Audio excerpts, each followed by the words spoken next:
El rugido de los tambores, el olor del hollín y los gritos que se reflejan en las paredes de piedra.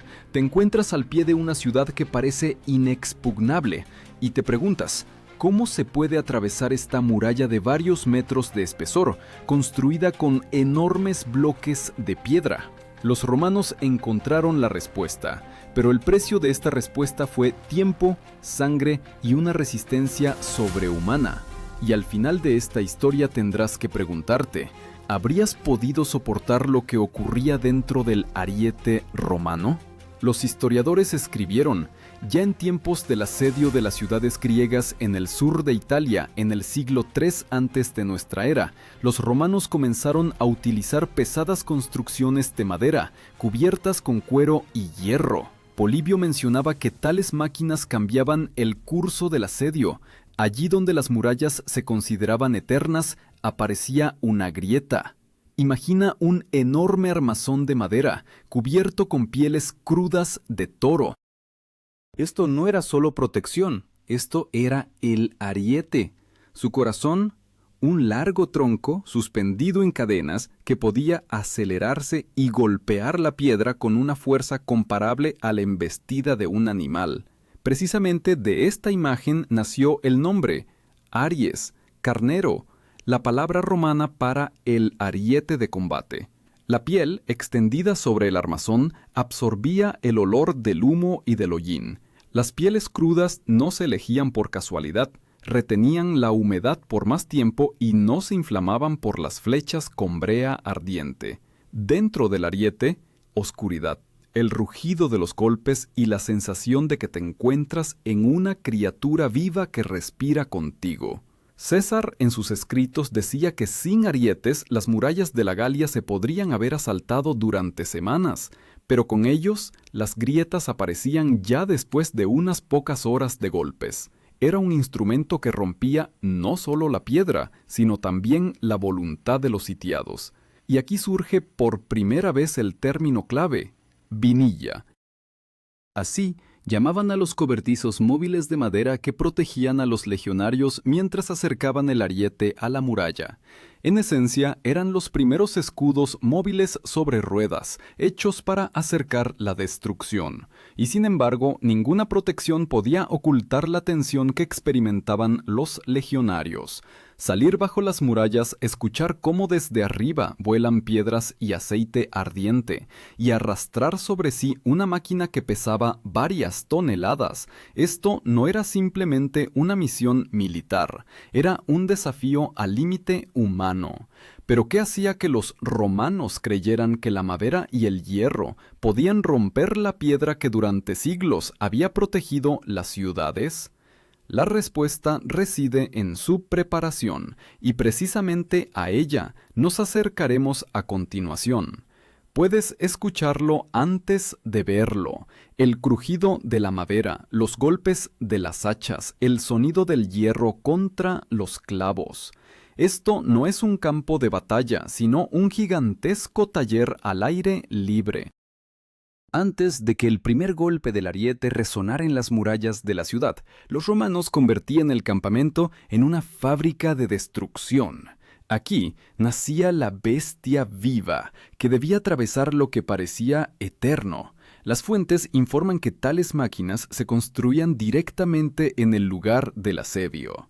Livio escribía que para esto se destinaban destacamentos enteros de ingenieros, fabri, subordinados al tribuno militar.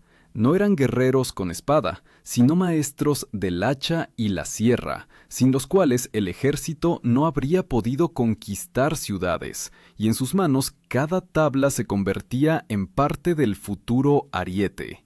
Ahora imagina decenas de troncos de roble, extendidos en fila, y hombres que los cargan sobre los hombros. El peso de un solo tronco que se convertiría en el corazón del ariete podía alcanzar varios cientos de kilogramos.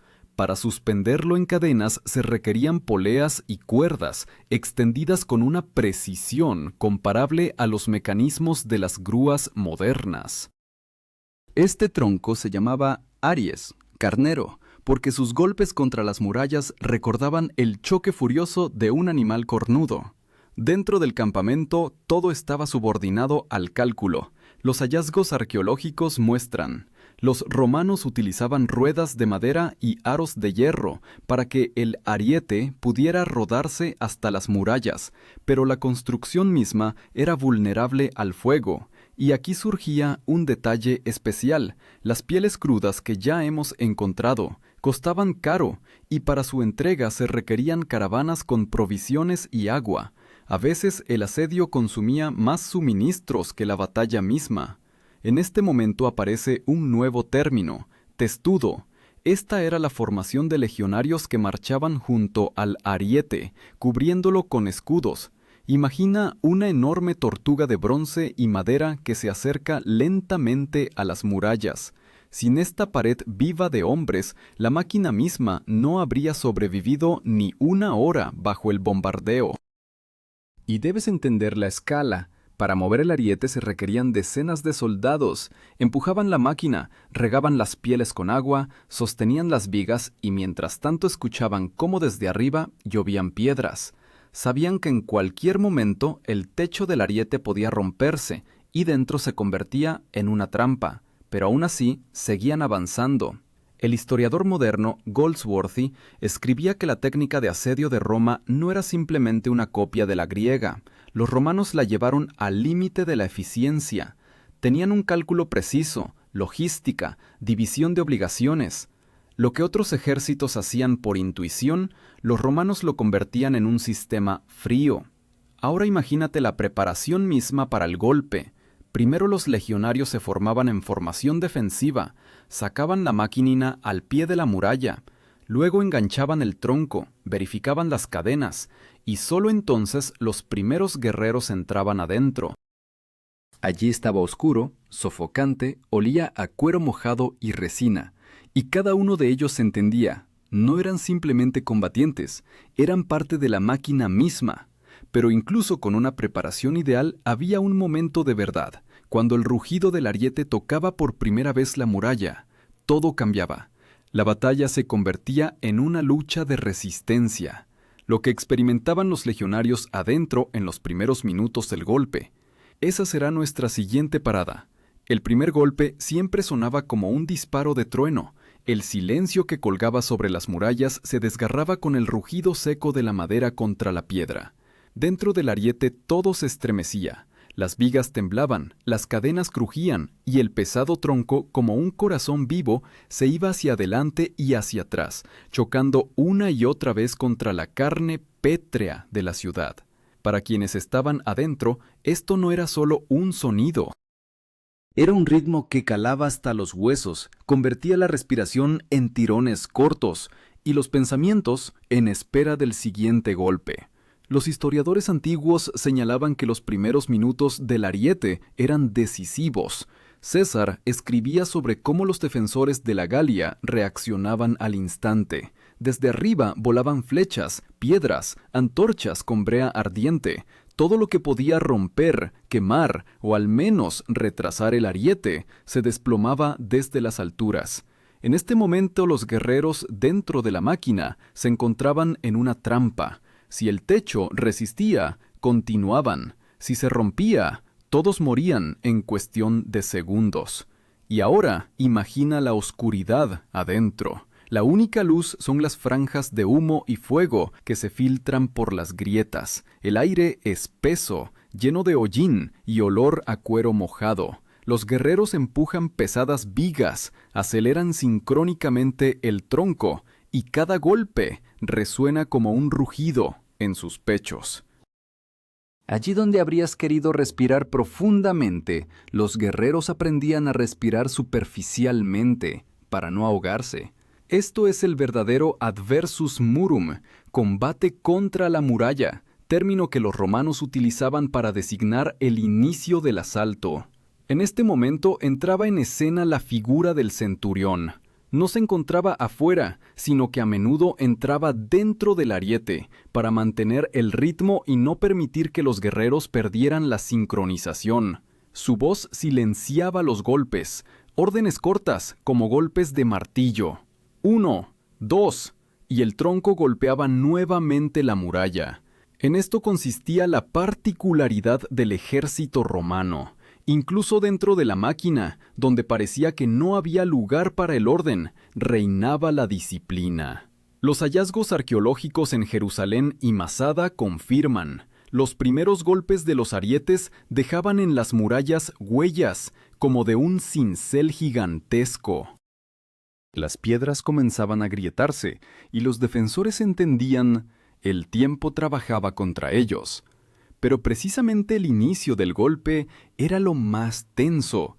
O la muralla resistía y el ariete se quemaba, o los romanos lograban afianzarse y convertir cada golpe en un paso hacia la ruptura. Ahora presta atención a los detalles.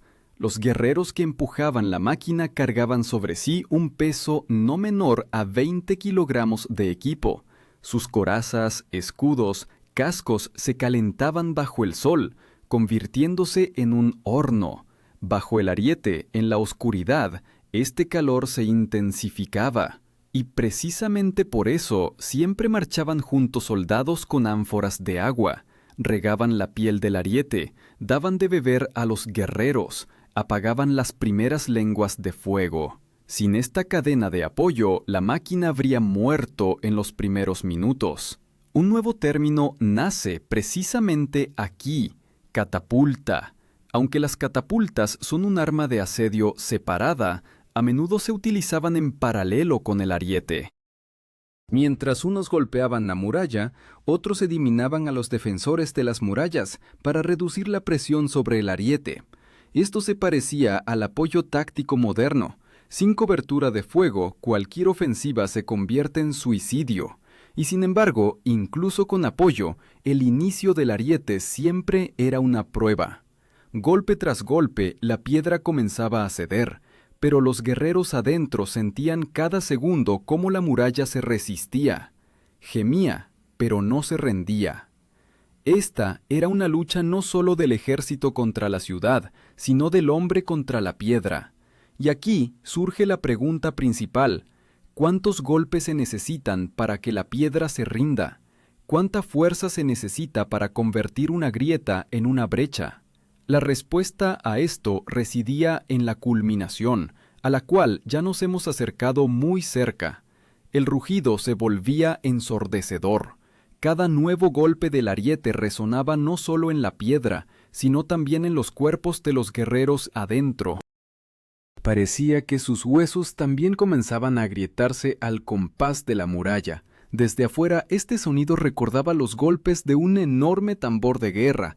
Adentro se convertía en una vibración insoportable que tapaba los oídos. Precisamente en este momento comenzaba la verdadera prueba. La muralla comenzaba a ceder. Polibio escribía que cuando en la mampostería de piedra aparecían las primeras grietas, la ciudad comenzaba a entrar en pánico. Los defensores entendían, tenían solo horas, a veces minutos para detener el ariete romano. A las murallas sacaban las piedras más pesadas, preparaban barriles con brea ardiente, arrojaban abajo ganchos de hierro, intentando enganchar y volcar la máquina. Y todo esto se desplomaba sobre los legionarios que permanecían adentro, en la oscuridad de madera. Ahora imagina este espectáculo. Desde arriba vuela un enorme bloque, golpea el techo del ariete y todo el armazón se estremece. El polvo cae en los ojos, las vigas crujen, pero la máquina resiste. Los guerreros adentro pierden el ritmo, pero el centurión vuelve a alzar la voz. Grita, silenciando el estruendo, devuelve la respiración al compás de los golpes. Este ritmo es lo único que los mantiene alejados del caos. El detalle técnico aquí se vuelve decisivo, la suspensión. El tronco del ariete colgaba de cadenas y cuerdas, y precisamente ellas le permitían acelerarse. El término para esta construcción era suspensura. Sin ella, el ariete no habría podido dar golpes con tal fuerza, y con ella, cada aceleración se convertía en un golpe que sacudía la tierra bajo los pies. Y entonces ocurría el punto de quiebre. La piedra comenzaba a resquebrajarse, primero una pequeña grieta, luego un crujido que incluso los sitiados escuchaban. Era como el sonido del hielo rompiéndose en primavera, solo que 100 veces más fuerte, y con cada golpe esta grieta se expandía. Los guerreros dentro del ariete sabían. Estaban en el umbral de la ruptura, pero precisamente este momento era el más mortalmente peligroso. Livio mencionaba que las ciudades a menudo intentaban hacer una salida precisamente cuando el ariete comenzaba a vencer. Un golpe súbito desde las puertas, un ataque nocturno, fuego llevado en la oscuridad. Para esto los romanos siempre mantenían una reserva cerca. El legado, comandante del asedio, distribuía de antemano los destacamentos. Unos golpeaban las murallas, otros cubrían el ariete, terceros permanecían listos para enfrentar al enemigo en las puertas. La arqueología confirma que tales batallas costaban decenas y a veces cientos de vidas en una sola noche. En Masada fueron encontrados rastros de incendios y derrumbes que muestran los defensores luchaban desesperadamente, pero la máquina romana lentamente, paso a paso, de todas formas acercaba el desenlace. Los detalles sensoriales aquí se vuelven especialmente duros.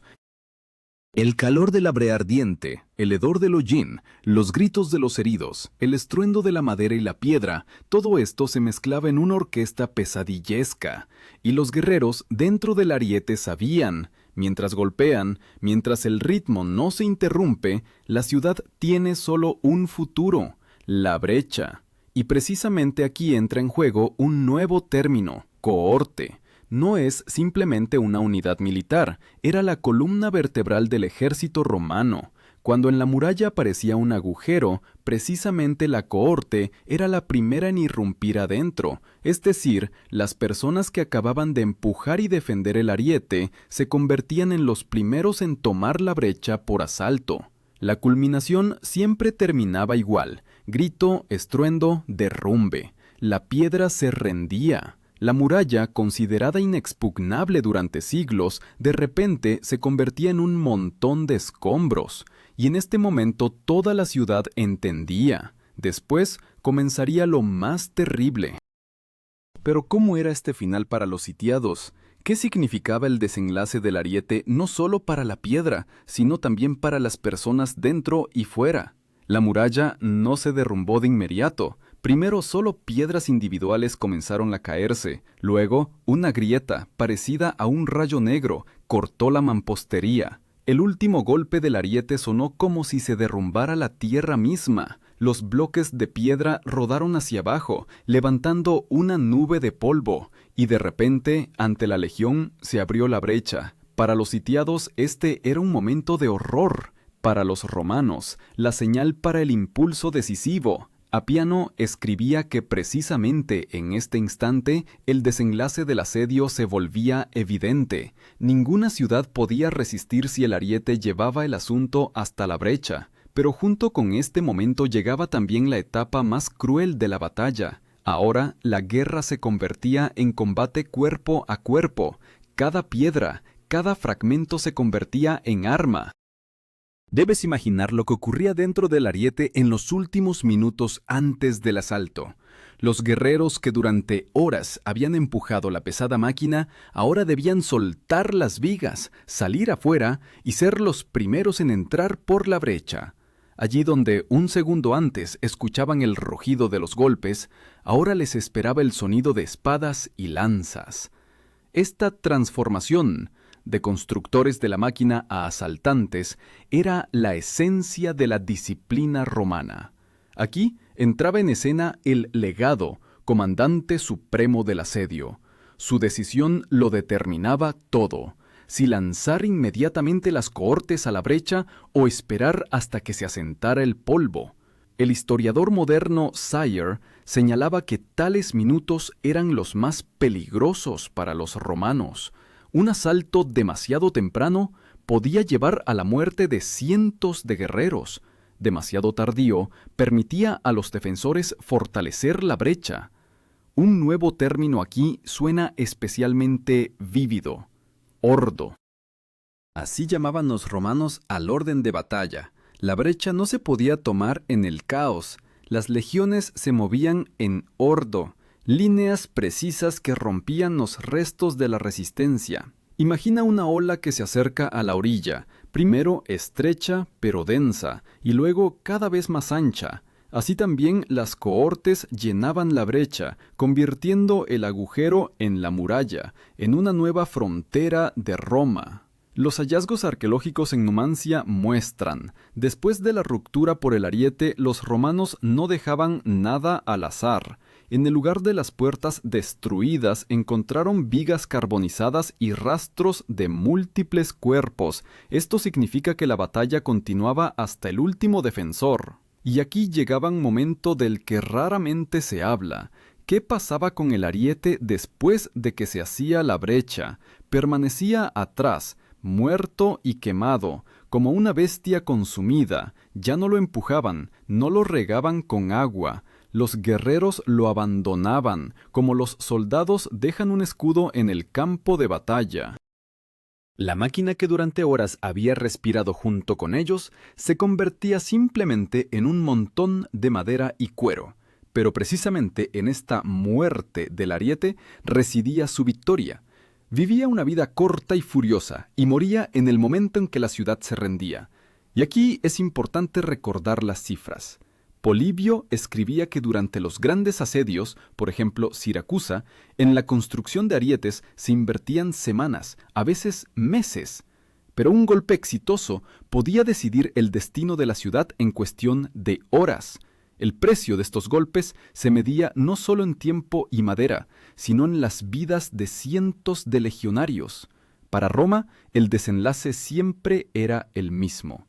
La brecha se convertía en puerta. La ciudad o se rendía viendo que la resistencia era inútil o perecía en ruinas. Para los legionarios era el fin de una pesadilla y el comienzo de otra.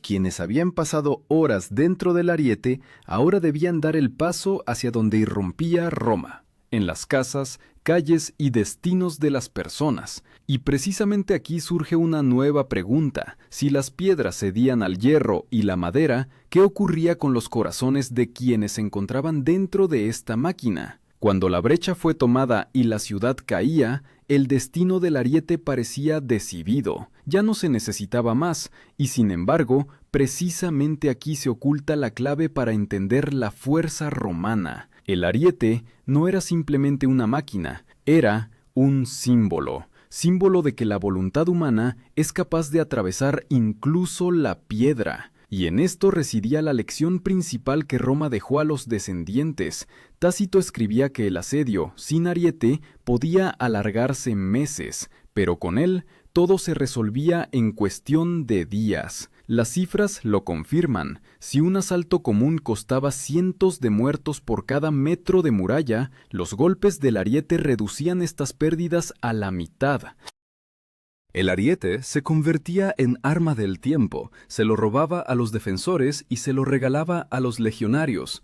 Pero, ¿qué ocurría con quienes estaban dentro de esta máquina? Sus cuerpos dolían por los golpes, los oídos les zumbaban aún durante días, los ojos les lloraban por el humo y el hedor. Para ellos, el ariete no era simplemente un arma, sino una prisión en la que había que resistir durante horas. Los investigadores modernos señalan, era una experiencia al límite de la resistencia humana. Y precisamente por eso tales guerreros se consideraban la élite de la disciplina. Aquí nace un nuevo término, disciplina. En el entendimiento romano, esto no era simplemente la palabra disciplina, era la idea de que cada guerrero es solo parte de un mecanismo, y la máquina funciona mientras cada uno cumple su rol. El ariete era la encarnación física de esta idea, madera, hierro y hombres, unidos en un todo. La arqueología confirma esta imagen. En Jerusalén fueron encontrados rastros de brechas en las murallas y restos de construcciones carbonizadas. Estos hallazgos muestran, el ariete vivía y moría junto con el asedio. Sus restos permanecían en las cenizas y junto con ellos la memoria de cómo el ejército romano rompía ciudades. Pero lo más importante, las consecuencias a largo plazo. Después de las guerras de asedio en la Galia y Judea, la técnica romana se convirtió en el estándar para los ejércitos futuros. Los ejércitos medievales copiaban los principios romanos, aunque no siempre podían repetir su eficiencia. Incluso las doctrinas militares modernas reconocen: sin logística, disciplina y técnica, ninguna fuerza es capaz de tomar una fortaleza. Ahora regresemos a la pregunta que dejamos al principio. ¿Qué ocurría dentro del ariete romano? Allí no había heroísmo en el sentido habitual. Había calor, oscuridad, hedor, golpes y miedo. Pero precisamente la capacidad humana de soportar esto convertía la madera y el hierro en un arma que cambiaba los destinos de los imperios. Y ahora, imagínate en su lugar, horas en la oscuridad, en el estruendo, en el calor, empujando una máquina que puede en cualquier segundo incendiarse y sepultarte bajo ella. ¿Habrías podido soportar esto? ¿Habrías podido convertirte en parte del ariete, parte de una fuerza sin nombre que rompe la piedra? La respuesta a esta pregunta cada uno la da por sí mismo, pero una cosa es clara: precisamente tales guerreros, tales máquinas y tal disciplina hicieron de Roma lo que es en la historia. Y cuando hoy miramos las ruinas de las ciudades antiguas, no vemos solo piedras, vemos huellas de arietes, huellas de una voluntad de hierro que dejó su golpe en la eternidad. Ahora, conociendo esta historia, puedes preguntarte: ¿qué queda en ti de aquellas personas que soportaron los golpes en la oscuridad del ariete? Y si mañana ante ti se levanta una muralla, no de piedra, sino de dificultades, ¿tendrás fuerzas suficientes para atravesarla?